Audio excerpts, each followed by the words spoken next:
Hi folks, today we've got a really simple, quick and easy tutorial that I think is really useful. It's one that I use in all of my mods that I use a D5 pump for, and I think it makes the real difference between a 95% mod and a 100% mod. But what is it? Simple. It's sleeving your pump cable all the way from the terminal housing straight into the pump itself, past the pump body inside. Now, why does that make such a big difference? Well, the problem is, if you don't sleeve into the pump, you're left with a big straggly bit of heat shrink, and that looks absolutely terrible. Nobody should do that. You should sleeve directly into the pump housing. Not necessarily because it's maybe more robust or anything, it just looks so much better. It looks so bad when you have it just hanging around the outside that even the heater doesn't like it. Seriously, nobody should sleeve to the outside of the pump. You definitely want to go to the inside. It looks so much better, even if you have a housing like one of these, because you can still see it going past the retention ring on here. And of course, if you don't have this sort of pump top, it's going to be even more visible. I'm going to show you how you can do it. It's really simple. You just need some basic sleeving materials. So I've got some silver and of course BitTech purple sleeve. We've got some heat shrink. Now you need this for the inside, and if you're going to be doing the heat shrinkless method on the terminal side, you're going to want to still use heat shrink because you melt it down, and that's how you get that nice domed top to your heat shrink. Of course, if you're going to be re-crimping things, you're going to need some crimps. I've got some Molex ones here. Normally, I'll be using ATX terminals because I tend to go straight into the power supply, but because this isn't for a specific mod, I'm going to keep it onto a stock connector because I don't know what I'm going to be doing with it later on. You're going to probably want one of these. This is a stepped drill. We go over the drill bits in our previous toolbox episode, so if you want to know a little bit more about drill bits, go and check that one out. You're obviously going to want to have some snips if you're going to be cutting the wires, along with a method of heating the actual heat shrink itself and the sleeving. I like to use these, which are little barbecue lighters. Craft knife, because this is a very good way of removing your heat shrink from your wires if you're doing the heat shrinkless method, which I do suggest you do. I really hate these connectors. Now, okay, we all hate Molex connectors, they're horrible, but these are particularly bad, these translucent sort of clear white ones. So I'm going to be replacing this with a black one, which just looks a bit better. And if I were doing it in a mod itself, knowing exactly where my cables are going to go, I'd use a standard ATX terminal from the power supply that I'm using and go straight into the power supply rather than go into a Molex, because these pins are terrible. They sometimes fall out, they flake, and it's really difficult to make sure that they have good connection. So I'm never comfortable with them. I prefer to go straight into the power supply, but for this one, just so I can edit it later when I use this in a mod, I'm going to use a normal connector.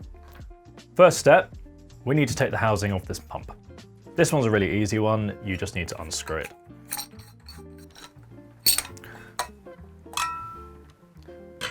Just be careful not to lose your O-ring.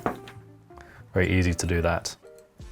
And on this particular one, and the same thing goes with the Bits Power ones, it has like a ring around the outside and it has a spacer. So you just pull the spacer off. We'll take the wire through the ring.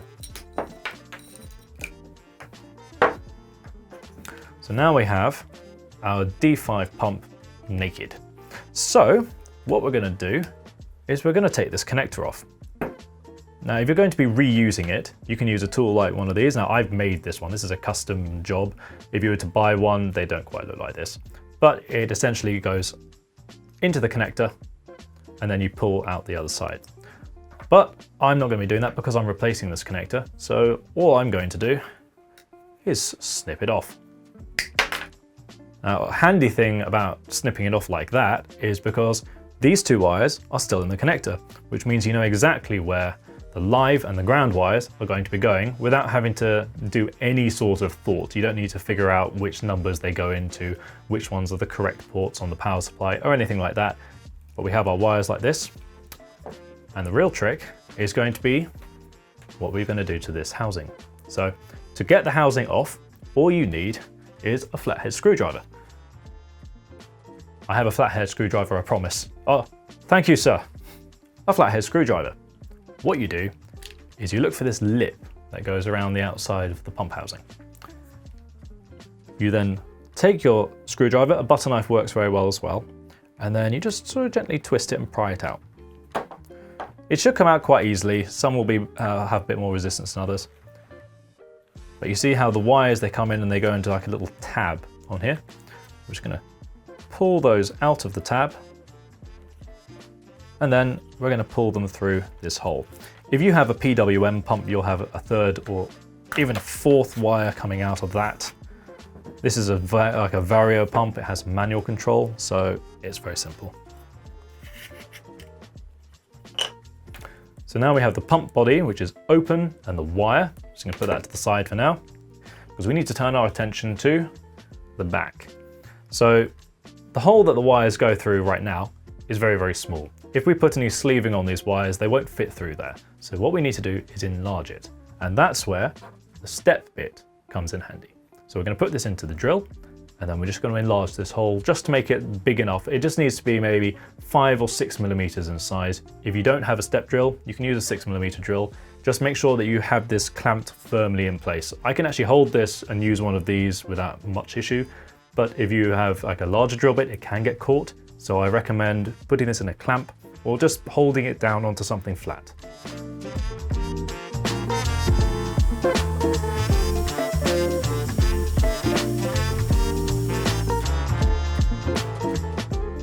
We've got our bigger hole, we've got our wires.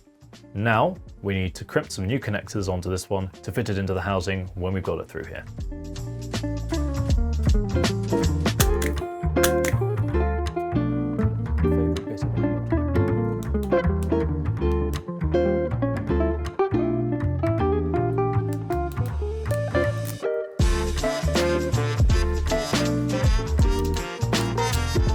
We've got our wires crimped.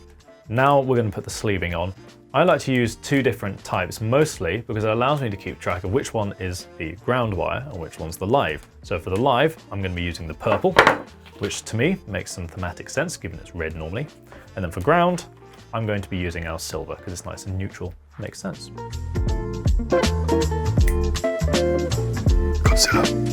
Godzilla.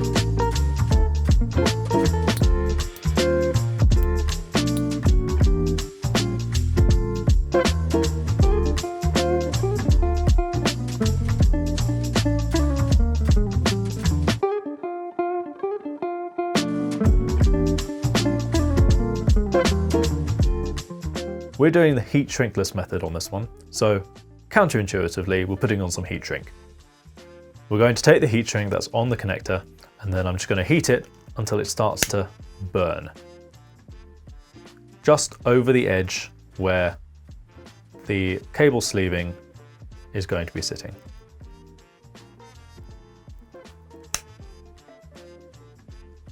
What that does is it melts the sleeving underneath, and if you let it cool a little bit, it will form a lovely cone around the top of the crimp, and then it will have the cable sleeving really strongly and firmly held in place.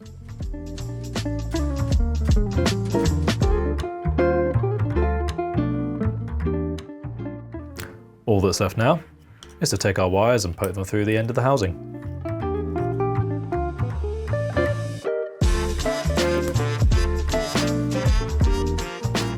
Oh look, it just fits without any resistance perfectly the first time.